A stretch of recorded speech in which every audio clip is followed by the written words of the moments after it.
Good morning, everybody. Okay, so I'm the chairman of the Pirates Committee, so I should have given his talk, right? Because it's a standards committee, but they've flipped this around, so I have to give the opposite talk, which is fine. So these are my disclosures. So let's assume that we live in 2023. Okay, let's assume that we have access to the internet. Yeah, let's assume we have good quality equipment. Okay, that in fact, if you go out there into the exhibition stands, that there are AIs available for you, that you don't have these firewalls that stop you getting to nomograms, etc., which are available on the internet. Let's assume that our technicians have done a Pirates compliant MRI with DCE if you use it, and the quality is good. Okay, so everything is fine. We're talking about the radiologist and the certification of the radiologist. Okay, and we're talking about diagnosis, not about recurrence, not about screening or staging or monitoring. Okay, so Philippe has just claimed that he's better at predicting the truth, right, if he's certified. Okay, so false positives, false negatives, what he said. And what are these truths? Okay, his truths, and he did not mention this, is that by being better at PPV, NPV, he can reduce the number of patients undergoing a biopsy, and he can reduce diagnoses of indolent cancers. And there's level 1 evidence to show that. Fine. On the other side, because he can see a cancer, he says that there is a more accurate diagnosis and better grading. Okay? And this is where he's standing on not so firm ground. So it's a good way of putting him down. And he is non-inferior to a systematic biopsy. That's the best he can say. Non-inferior. So he's done all this training, and he is not better than a systematic biopsy. Level 1 evidence, and I think Philip will also acknowledge that. Okay, so the question is, does Philippe deliver? That's the key thing, right? With all of his training, well, let's look at the real world data, okay? In terms of the truth to the negative predictive value, he is correct. He is excellent at training people to say that this MRI is normal, right? Because look, 10 centers, negative predictive value, very little variation, about 90%, okay? This is what we expect. Look at the positive predictive value on the right-hand side, PPV, right? This, if you look very carefully, at the bottom it says expert centers, evidence of Societal Abdominal Radiology Prostate Cancer Disease Focus Panel. So these are experts, and this is what they're delivering, right?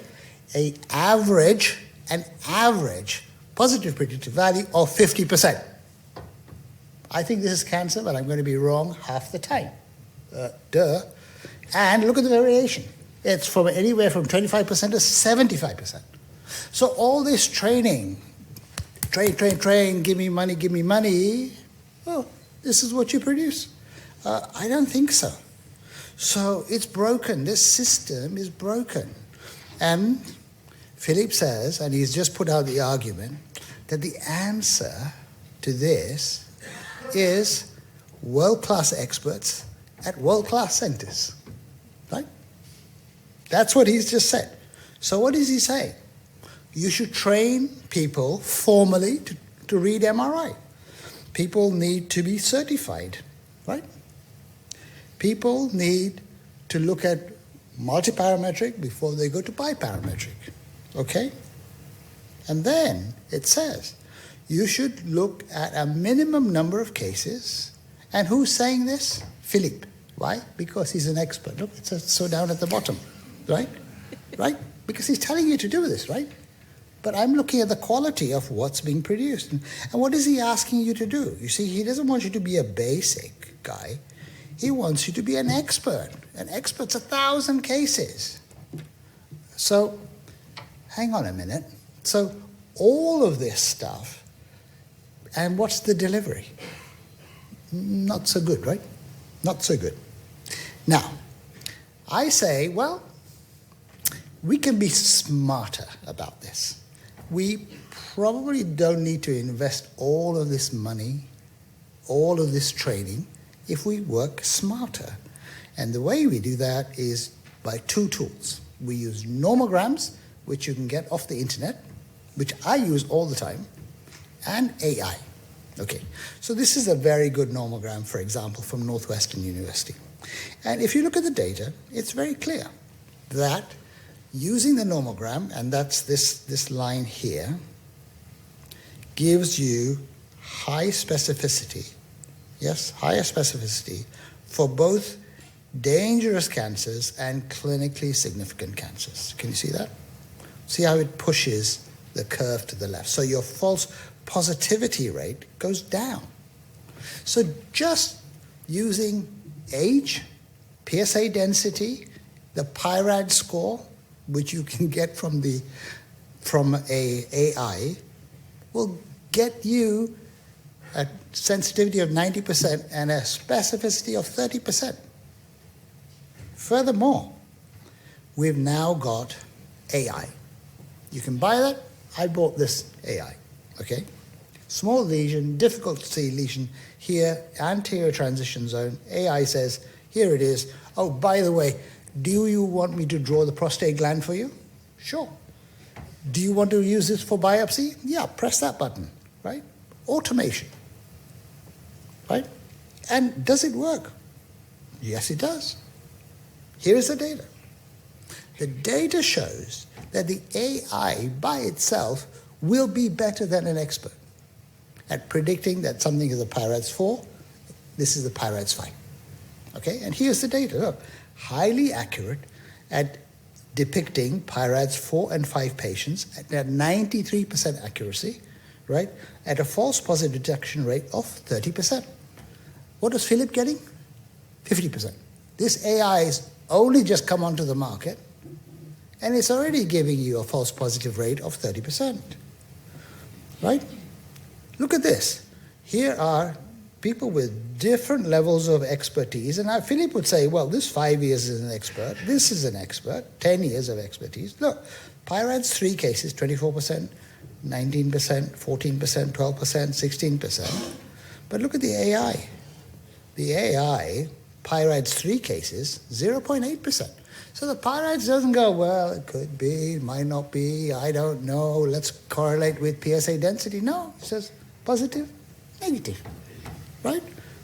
And the interesting thing is this, that the AI is now exceeding the performance of a trained radiologist. Now, look at this. So this is trained radiologist. Now here, look, it says MRI first study, right? This and this. Now, as I remember it, the MRI first study was by the radiologists that were trained by Philippe, right? Correct? Philippe? Yes, you see? So look at their performance. You would expect a false positive rate of 50%, which is what it is, at a 90% sensitivity. But look at the latest AI. It's already out here. It's already performing at an expert level, right? And this is just not even commercially available. I mean, give it a year, it'll be out there for you to buy, right? Why give your residents time to go to Lille, enjoy themselves, nice restaurants, right?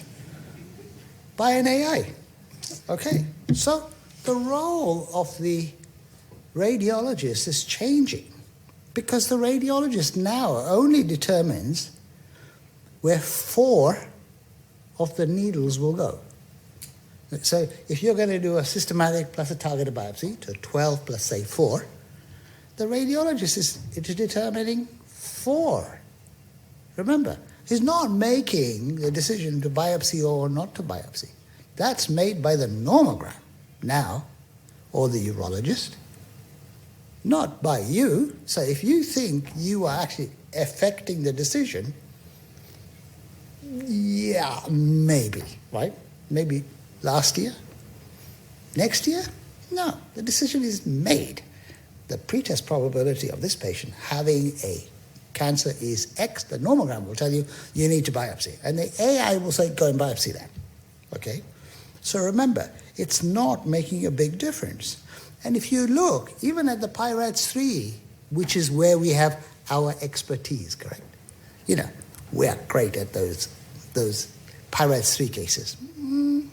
Not so great. In terms of the needles, we make a 2.4% difference. 2.4% difference with where we say we should put our needles.